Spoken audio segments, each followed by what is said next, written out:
A palavra é viva, porque quem escreveu não de interpretação ou inteligência pessoal. Eram homens simples, muitos deles até mesmo sem muito conhecimento, mas pelo Espírito de Deus foram instruídos, foi revelada a vontade de Deus e escrito está. Ela é tão real, ela é tão atual quanto foi nos dias que foi escrita. Portanto, você e eu precisamos prestar contas ao ouvi-la. E eu quero propor a vocês nesta noite uma mensagem bastante simples.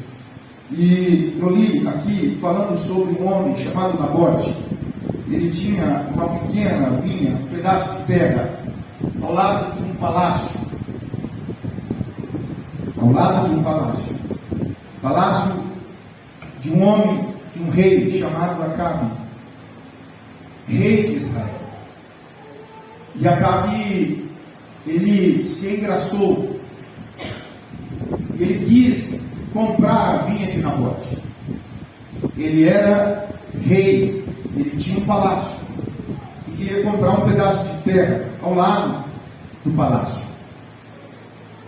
Mas o problema é que essa terra, ela fora adquirida por Nabote, não com preço, não com dinheiro, não com valores, mas foi uma herança que o seu pai deu a ele. Então não tinha preço, tinha valor. Aliás, não tinha valor, mas tinha um preço inestimável. E ele não vendeu. Por não vender, o rei Acabe fica desgostoso, moribundo, e decide não comer. O problema não é com Acabe, não só com ele, mas com a sua mulher, Jezabel. Jezabel era filha de Etbaal.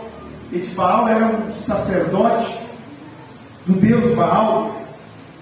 E essa mulher, ela não era ela que ficava endemoniada, ela endemoniava o demônio. Ela ficava muito mais terrível do que você possa imaginar. E o que eu quero dizer a vocês aqui esta noite, fazendo meditar juntos, pensarmos aqui, é que Deus, irmãos, Ele nos concede algumas coisas, Ele nos dá algumas coisas, mas outras não. Existem coisas que Deus dá, existem coisas que Ele não dá. Deus criou o homem, o ser humano, com esse instinto de conquista. Isso é natural. Você nasce para crescer, não só no tamanho, mas crescer na inteligência, apesar que alguns não crescem. Tem uns que só crescem no tamanho, não amadurece. Mas o natural de uma pessoa, ela é desenvolver-se. E quando ela toma consciência da vida, ela quer conquistar. Ela quer possuir. Você lembra quando você era criança, que você ganhou o seu primeiro brinquedo? E aí chegou lá na sua casa o seu priminho, ou a sua priminha, e quis brincar com o seu carrinho, quis brincar com a bonequinha. E o que é que você fez? Tá no cabelo dela, ou chutou o outro, ou fez qualquer coisa, que você não quis deixar brincar com o seu carrinho, com a sua bonequinha. Porque é seu, você cresce com esse instinto de aquisição, isso é natural. Você desejar as coisas. O problema é quando isso passa dos limites, quando isso se torna uma ganância. Esse é o problema da humanidade, né? A soberba, a prepotência de que tudo, né, eu posso conquistar, e que eu posso mais, e que eu quero mais. Mas o instinto natural de aquisição, de conquistar, Deus deu ao homem. Nabote tinha uma pequena vinha, Acabe tinha um palácio. Mas o palácio de Nabote, de Acabe, parecia não ter o valor e a preciosidade que tinha a pequena vinha de Nabote. Acabe tinha o palácio e tinha todo o rei ao seu dispor, todo o reinado ao seu dispor. Mas vamos deixar um pouquinho Acabe aqui de lado com Nabote, depois a gente volta neles. E vamos pensar agora em Adão, o primeiro homem que Deus criou sobre a terra. Vamos imaginar que você conhece um pouco da história e no capítulo 1 e 2 de Gênesis você já tem um panorama assim geral da criação. E todos sabemos que Deus fez o mundo em quantos dias mesmo, jovens? É culto de jovens, né? Quantos dias mesmo que Deus criou o mundo? 6. Estão certos disso? 6 dias. No sétimo ele descansou, mas no sexto dia ele conclui toda a criação. Agora deixa eu tentar tornar a pergunta um pouco mais difícil. Em que dia Deus criou o homem? No primeiro, no segundo, no terceiro, no quarto ou no quinto?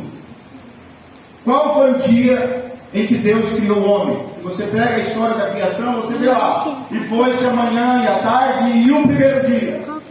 Deus criou isso, criou aquilo. E aí vem o segundo, o terceiro. Qual foi o dia que Deus criou o homem? Bateu na trave. No quinto dia, vamos ler. Talvez eu estou equivocado.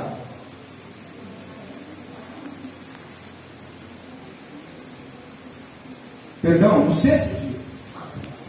Capítulo de número 1, versículo 31. E viu Deus tudo quanto tinha feito, e eis que era muito bom. E foi a tarde e amanhã o dia sexto. Sexto dia. Por que Deus criou o homem só no sexto dia? Porque primeiro Deus estava colocando tudo no devido lugar. Sol no seu lugar, lua no seu lugar, estrela no seu lugar, animais, cada um segundo a sua espécie, os que eram para as águas nas águas, os que eram para a terra na terra, os pássaros, toda a vegetação, tudo foi criado. E somente no sexto dia que tudo estava pronto, Deus pega o homem e o coloca no Éden. Olha o cuidado de Deus, olha o carinho de Deus para com a humanidade. Depois que estava tudo pronto, Deus coloca o homem no Éden, no jardim do Éden. E Deus disse ao homem: de tudo que tem no Éden, de todas as árvores frutíferas, vocês podem comer. Se você ler a história, o Éden era um verdadeiro paraíso de Deus. Dizem alguns estudiosos que o Éden era uma réplica do jardim celestial, daquilo que havia no céu, na morada de Deus. Deus então replica na terra, reproduz na terra uma réplica do que está no céu. E Deus disse: de tudo que vocês veem, de todas as árvores, vocês comam livremente, mas vocês só não comam da árvore do conhecimento do bem e do mal, que está no meio do jardim, porque o dia que vocês comer, vocês vão morrer. Deus deu Éden, Deus deu jardim, banhado por vários rios, com toda a beleza que você pudesse imaginar. Deus só não deu para o homem e para a mulher uma só árvore, uma única árvore. Mas o homem quis comer, a mulher quis, comeu e deu ao seu marido. E então o que acontece? Eles perdem o Éden, eles perdem o jardim, porque desejaram comer uma única fruta de uma única árvore que Deus havia dito: não coma dela. Então, querido, o capítulo 2 e o versículo de número versículo 3, capítulo 3, versículo 23 do livro de Gênesis, está escrito assim: 3:23. E o Senhor Deus, pois, o lançou fora. Se você quiser conferir, Gênesis 3:23. O Senhor Deus, pois, o lançou fora do jardim do Éden, para lavrar a terra que lhe fora tomado.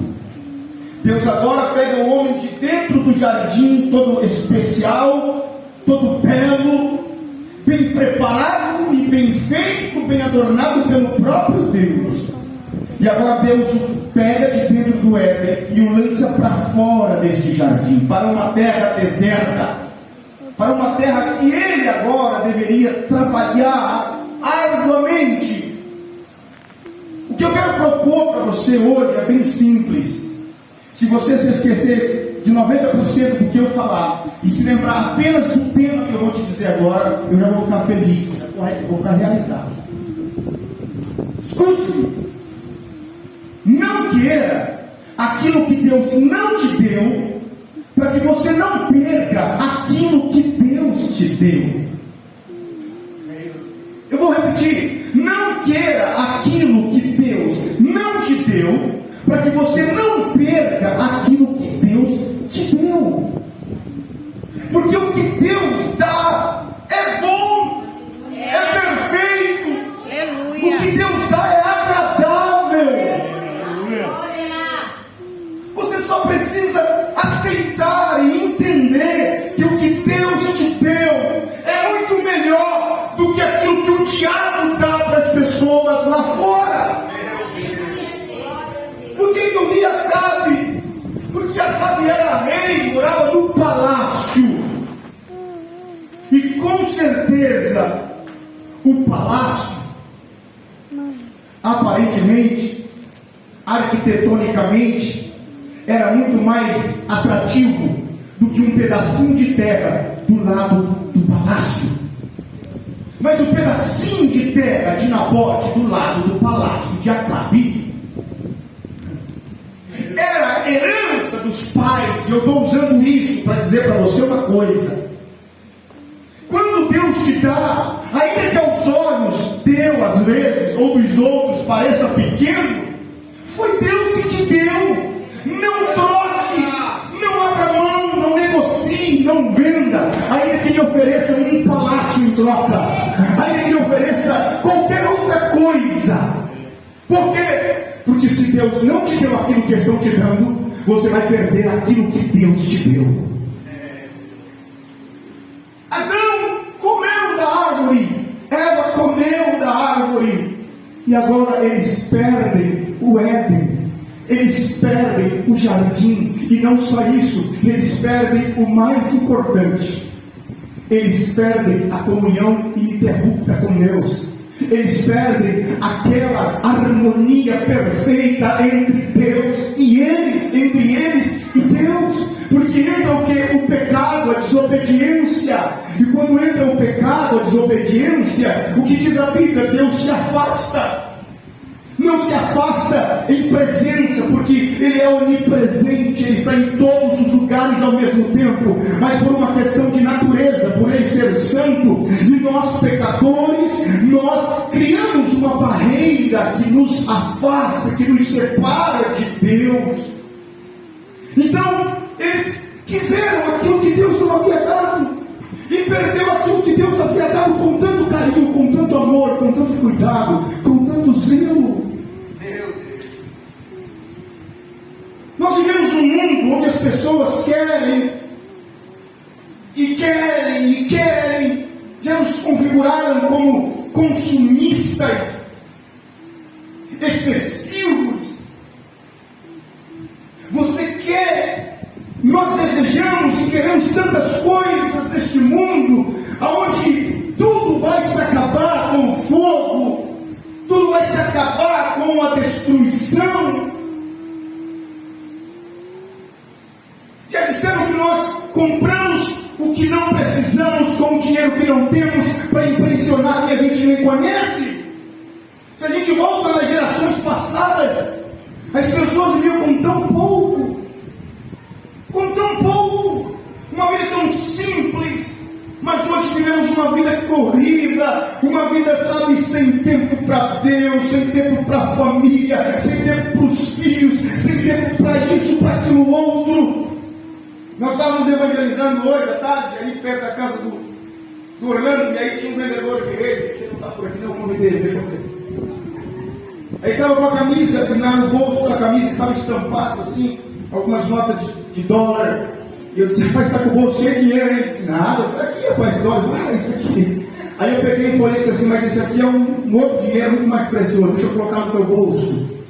E ele não parou para falar comigo, então eu comecei a caminhar com ele. Disse, você está indo para onde? Ele disse, eu estou indo ali. Eu falei, vamos no culto. Não, já estou indo embora para Andradinha hoje, já vai correria, não sei o quê. Eu disse, você precisa separar um tempinho para você ir à igreja. Isso é verdade, mas eu estou com Deus em todo lugar. Eu falei, sim, mas você precisa parar um pouquinho. Porque a gente está assim, você não consegue dar aquela devida atenção, aquele devido tempo para Deus. E ele não parou, ele foi, verdade, foi embora, irmão. Foi embora. Essa é a nossa sociedade, é a nossa geração. É as pessoas querendo coisas que no final não vai levar a nada. Vai lá para trás e dizer: perdi meu tempo, gastei todo o meu tempo, investi todo o meu tempo em troca de coisas perecíveis que a traça corrói, o ferrugem consome, os ladrões roubam. E Deus está dizendo: eu só quero que você tenha prazer em mim, comunhão comigo. Eu só quero que você pare um pouco. Eu não estou dizendo que você não tem que trabalhar, que você não tem que ter a sua vida de responsabilidade. Eu só estou lhe dizendo que você está desejando coisas que Deus não te deu, e você está perdendo aquilo que Deus te deu. Deus te deu um fôlego de vida. Deus tem te dado a oportunidade de estar na casa dele. Deus te deu a oportunidade de você parar com a tua família, sentar, olhar no olho do teu filho, da tua filha, da tua esposa, do teu esposo e dizer: vamos buscar a Deus, vamos viver mais para Deus. Aí, querido, não, nós queremos outras coisas, e as outras coisas vão arrancar de nós aquilo que é mais importante, que Deus nos dá. Meu Deus. Eu me lembro, queridos, falando agora um pouquinho de Esaú. Vocês conhecem bem a história de Esaú? Esaú tinha um irmão chamado Jacó. Os jovens conhecem essa história de cor e salteado. Esaú era o irmão mais velho. E por lei, por ser o irmão mais velho, ele tinha o direito de uma bênção dobrada do pai. O pai, chegando na velhice, chamaria o filho mais velho e o mais novo, ou quanto tivesse, mas ele chamaria primeiro o filho mais velho, o primogênito, primeiro, e daria a ele uma bênção dobrada, uma porção dobrada. Ele não só receberia uma herança material, terrena, como ele receberia de Deus, por meio do Pai, uma bênção espiritual. Estava estabelecido uma lei. Então Esaú era o irmão mais velho e o mais novo era Jacó. Só que Esaú, ele era um sujeito do tipo que quer o que Deus não dá. Ele teima porque ele quer aquilo que Deus está dizendo: não é seu, não é para você. Ele chega num dia de caça, ele é caçador, e quando ele chega em casa, Jacó está lá preparando uma sopa, um guisado de lentilha, e ele chega com aquela fome de leão, e ele disse: o que você está fazendo aí? Estou fazendo uma sopa aqui, um guisado. Ele disse: me dá aqui um prato para eu comer. Ele disse: não, não dou nada. Como assim não? Não, eu não dou, eu vendo. Vende? Quanto é que você quer? Me diga aí. 100, 200, 300, quanto é que você quer nesse prato de sopa aí? Ele disse: não, eu não quero dinheiro. Mas o que você quer então, Jacó? Eu quero a tua bênção. A minha bênção? É, eu quero a tua bênção, a bênção da primogenitura. Mas como é que eu vou lhe dar a minha bênção? Não, me dá logo esse negócio aí, para de conversa, para de resenha, Jacó. Jacó disse: não dou, eu vendo, eu troco. Esaú falou: sabe uma coisa? Eu estou lá preocupado com bênção de Deus. Eu estou lá interessado em primogenitura. Eu quero matar a minha fome. Eu quero encher a minha pança. Eu quero encher a minha barriga. Primogenitura, bênção de Deus, bênção do meu pai. Depois eu vou atrás, se der, se não der, tanto faz. Aí Jacó disse: jura? Jura? Ele disse: para jurar. Desprezou a bênção de Deus por um prato de lentilha. Ele quis o prato de lentilha ao invés de querer e desejar a bênção que era dele por direito. Sabe o que aconteceu? Foi desprezado por Deus, porque desprezou Deus primeiro. É assim que funciona. Deus trabalha em cima das nossas escolhas. Quando nós queremos aquilo que Deus não nos deu, porque não nos serve, não presta, não acrescenta, não edifica. Quando nós desejamos essas coisas, nós estamos dizendo em alto e bom som para Deus: o que o Senhor me deu não é tão importante quanto aquilo que eu quero. O que o Senhor me deu é coisa de só menos importância. O que me vale o direito de primogenitura que esse Esaú, se eu estou a ponto de morrer? Mentira, irmão. É mais ou menos aquelas crianças que a gente tem em casa, do tipo meu. Eu estou com fome, acabou de comer, tem 10 minutos, eu estou com fome. Come, daqui a pouco quer comer mais. É a fase de crescimento. Ele poderia muito bem esperar, mas o que ele fez? Ele desprezou. Ele quis aquilo que Deus não havia dado a ele, uma coisa irrisória. Aqui foi um prato de lentilha, mas transportando para os nossos dias, irmãos. Lamentavelmente, todos nós desejamos coisas que Deus não nos deu, coisas tão fúteis da vida, tão inúteis, que desprezamos aquilo que é tão importante, aquilo que é tão precioso da parte de Deus.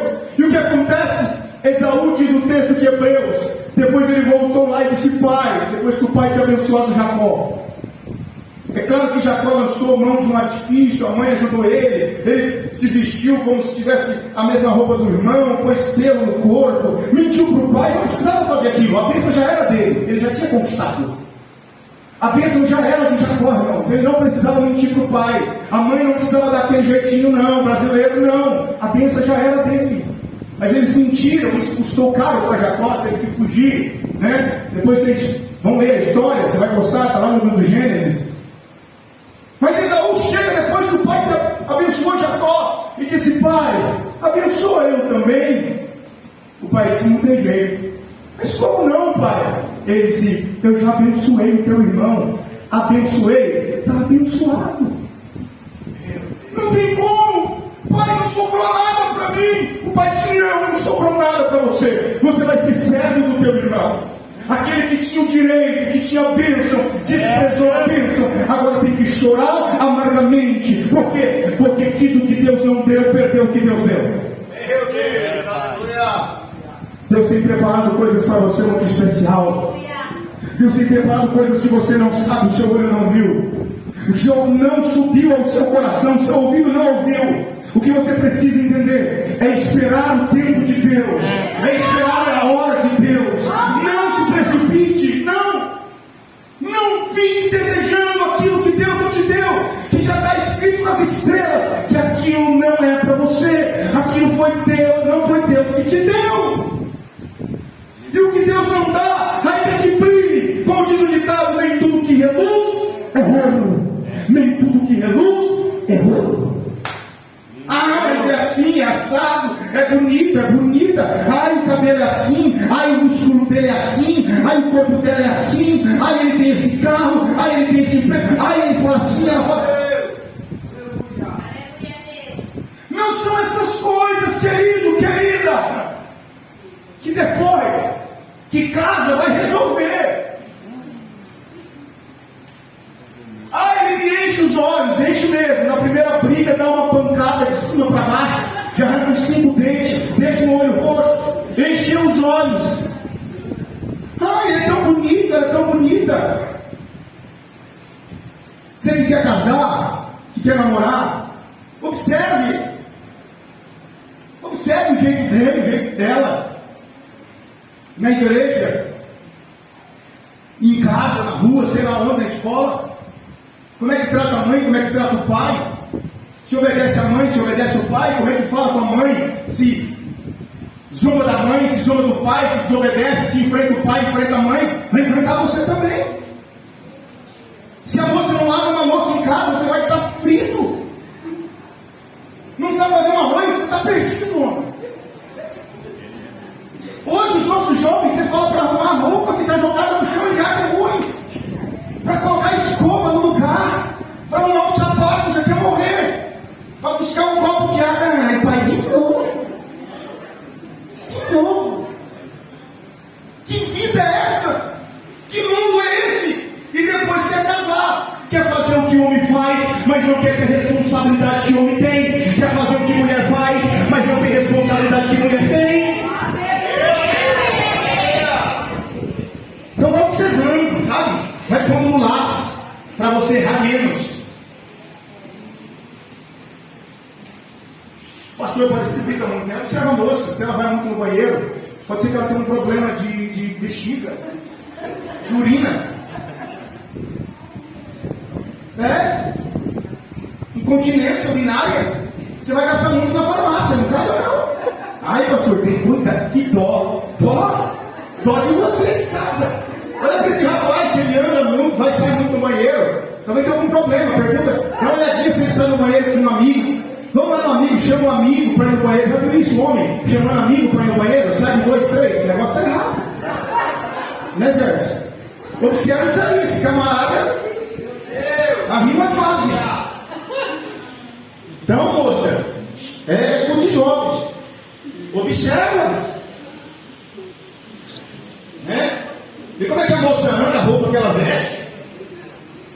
Se ela anda vendendo o corpo para a maioria, como se estivesse numa vitrine. Se o rapaz anda com a calça lá embaixo, mostrando a bunda.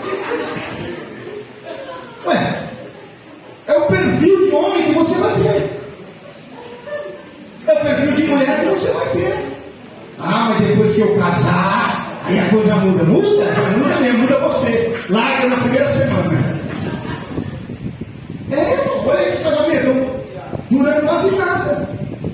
E acha que depois que casa, né? Aí tudo se resolve. Não. Observe agora. Fecha parênteses. Irmãos, Esaú desprezou. Agora falando de Nabote. Eu quero dizer para você que o que você tem, às vezes até os teus olhos parece desprezível. Não é o caso de Nabote, porque ele disse assim: Deus me livre vender a herança que eu recebi dos meus pais. Deus me livre. Acabe deve ter insistido com ele, para ele voltar para casa. O rei Acabe voltar para casa moribundo, cabisbaixo, fazer greve de fome. Ele deve ter ficado indignado com Nabote por ele não ter vendido aquela vinha, porque ele imaginou: esse pedacinho de terra aí, talvez Nabote queria fazer lá, sei lá, um estábulo, queria colocar os cavalos, queria fazer lá um curral, queria plantar uma horta. Mas Nabote disse: aqui nessa vinha, aqui não, meu filho, aqui é propriedade que papai me deu. Aqui foi papai que me deu. Aqui você não pisa. E aí ele volta furioso.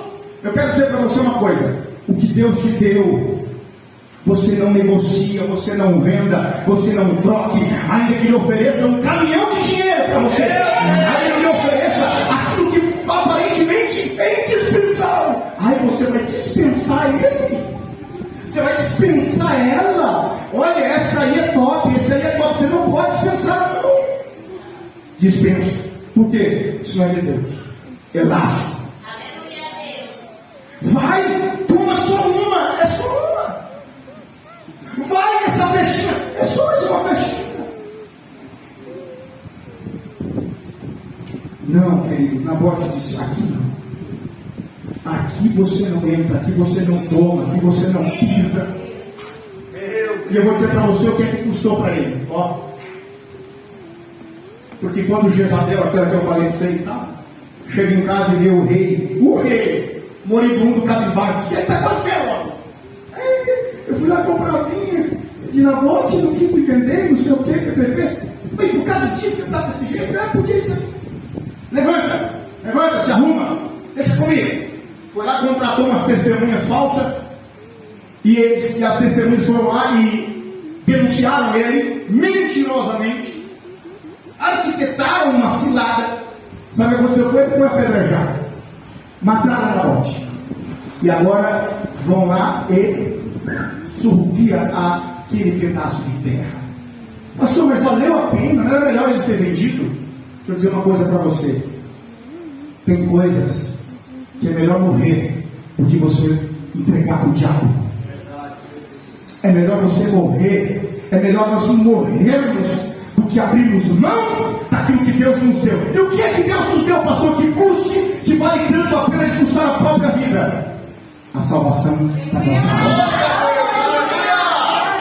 Não é o teu carro que eu estou falando, não é a tua casa que eu estou falando, não é a tua bicicleta que eu estou falando, não é aquele emprego que eu estou falando, não! O que eu estou falando é a tua não faça. Se você perceber que está influenciando a tua vida espiritual e te levando a um declínio espiritual, custa caro você bater no peito e dizer: não abro mão, não negocio, não vou dar, não vendo, não troco. Foi Deus que me deu. Mas é só um pedacinho de terra, você é só um porteiro, você é só um regente, você é só um líder, você é só um cooperador, você é só isso. Eu sou só isso para você, mas foi Deus que me deu, é a minha herança, é a minha vinha, é a minha vinha. É daqui que eu arranco as uvas que produzem o vinho, que me traz alegria, que me traz prazer. Deixa eu dizer, é o que Deus te deu que te dá prazer. Tira o que Deus te deu e você vai perder o prazer da vida. Verdade, Deus. Se você perder aquilo que Deus te deu, ainda que você tenha um palácio, você não vai ter alegria. Ainda que você seja milionário, não terá alegria. Meu Deus. Nabote disse: não mesmo. Porque Acabe tinha um palácio, mas não tinha o que Nabote tinha naquele pedaço de terra. Tem gente aí fora, irmão, que olha para você e diz assim: não entendo ele, não entendo ela, não é possível que ele consegue, não é possível que ela consegue. O mundo está de perna pro ar e ela está cantando. Ela levanta cantando. Esse adorador já amanhece adorando. Esse adorador já amanhece adorando. Não é possível. O mundo está de perna pro ar, mas ele está adorando, ela está adorando. Ele vai para a igreja, coloca a melhor roupa, o melhor sapato, o melhor vestido, entra na casa de Deus, levanta a mão para cima e diz: glória a Deus, glória a Jesus. Sabe por quê? Porque não somos palácios deste mundo. Ei, como foi cantado aqui, não troco a minha comunhão, não troco a minha adoração pelos palácios, pois são transitórios, são passageiros. O que Deus te deu é teu, ninguém toma, querido, se você não abre mão. Aleluia, abrace, segure, resista, lute. Eu estou sofrendo.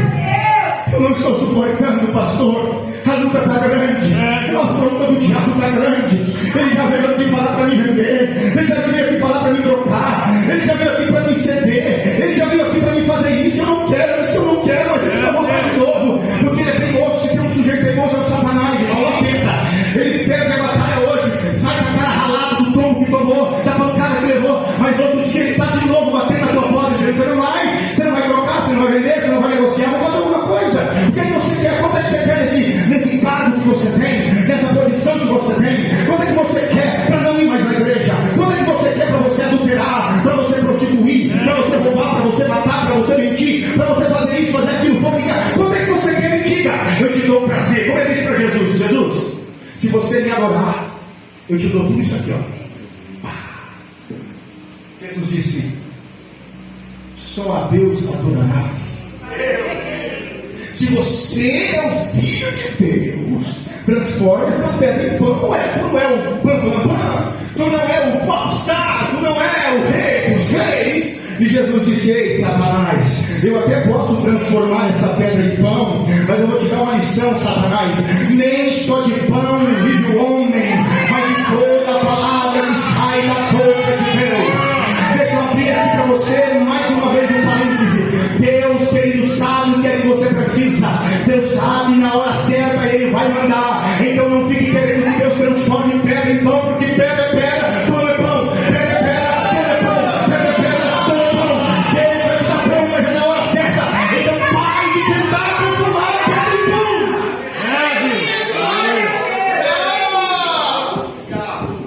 Deus sabe o que você precisa e o que eu preciso, mas Ele não vai, meu irmão, facilitar coisa para mim nem para você, porque não é do teu jeito, não é do meu jeito, não é do teu tempo, não é do meu tempo, é do tempo de Deus, do jeito de Deus, na hora de Deus. Verdade, Deus, aleluia. Acabe não vendeu, Nabote não vendeu, perdeu a vida, mas honrou. João Batista disse para Herodes: não é lícito possuir a mulher do teu irmão, sujeito, seu adúltero. Você falou isso de mim? Falou. Na primeira oportunidade que teve, ó, cortou o pescoço de João Batista. Mas valeu a pena, pastor. Poxa vida, um sujeito tão cheio de Deus, João Batista.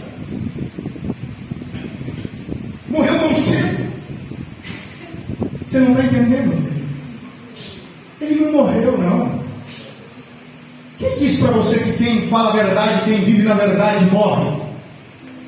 Não morre, não. Só sai deste mundo podre, caído, cheio de pecado, para ir para um lugar, irmãos, de morada eterna, de vida eterna.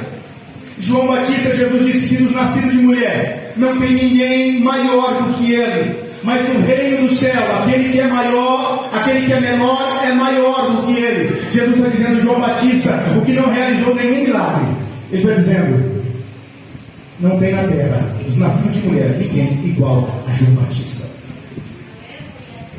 Queridos, para encerrar, Adão trocou, desejou o que Deus não havia lhe dado, perdeu o que Deus lhe deu. Acabe, esse Acabe, sabe o que aconteceu com ele? Perdeu o reino.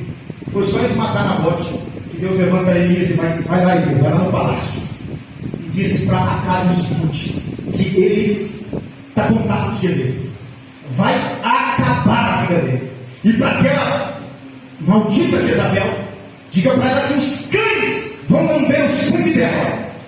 E lá foi Elias, disse, olha Acabe, porque você fez isso, o teu reino está contado, você vai morrer. Deus o matou. Jezabel empurraram ela de cima do edifício. Pá! Sangue para todo lado. Quando o sujeito lembrou que tinha que enterrar ela, porque era filha de não sei quem, mulher de rei, foram lá para enterrar ela. Chegou lá, os cães já tinham comido ela, já não tinha sobrado mais nada, exceto os ossos. Não vale a pena. Não vale a pena. Trocou, desejou o que Deus não havia dado, perdeu o que Deus deu. Mas tem um homem que eu gostaria de falar dele aqui, e a gente conclui, chamado José. Vocês se lembram de José? Aquele que governou o Egito? Lá no capítulo 39, no versículo 8 de Gênesis, está escrito assim, porém ele recusou e disse à mulher do seu senhor, eis que o meu senhor não sabe do que há em casa comigo, e entregou em minha mão tudo o que tem, exceto você. José era o chefe da casa de Potifar. Potifar disse, José, você tem livre acesso aqui, faz o que você quiser, tudo está nas tuas mãos. É claro, óbvio que não a minha esposa, mas a mulher se invocou com o menino, era bonito, era aqueles galã estilo Brad Pitt. Aí ela vai, você tem que se deitar comigo, José. Não, de jeito nenhum. Não, você tem. E ficou insistindo. Ele disse, não, tudo aqui nessa casa eu tenho domínio, mas o meu Senhor não entregou você, e ele que tivesse entregado, eu não negaria, eu não desonraria o meu Deus. Ela disse, então vou armar uma para você. Catou ele pelas roupas e disse, ele tentou me violentar, me estrupar. Prenderam José, mas ele deixou uma lição clara para nós. É melhor ir preso, é melhor perder, quem sabe, reputação, mas não perder, sabe o que? A devoção. Perder, sabe o que?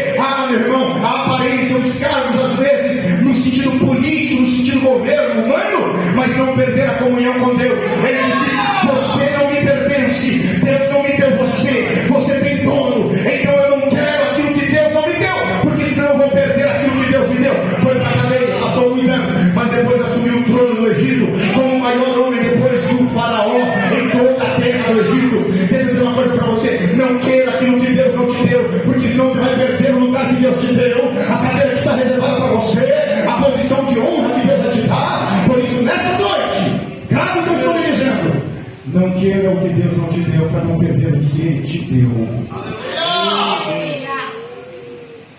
Fique de pé, por favor.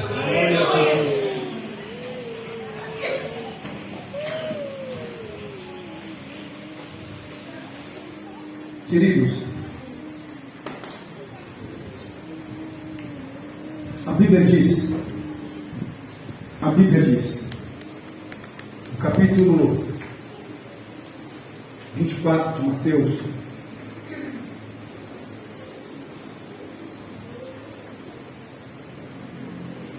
E o versículo de número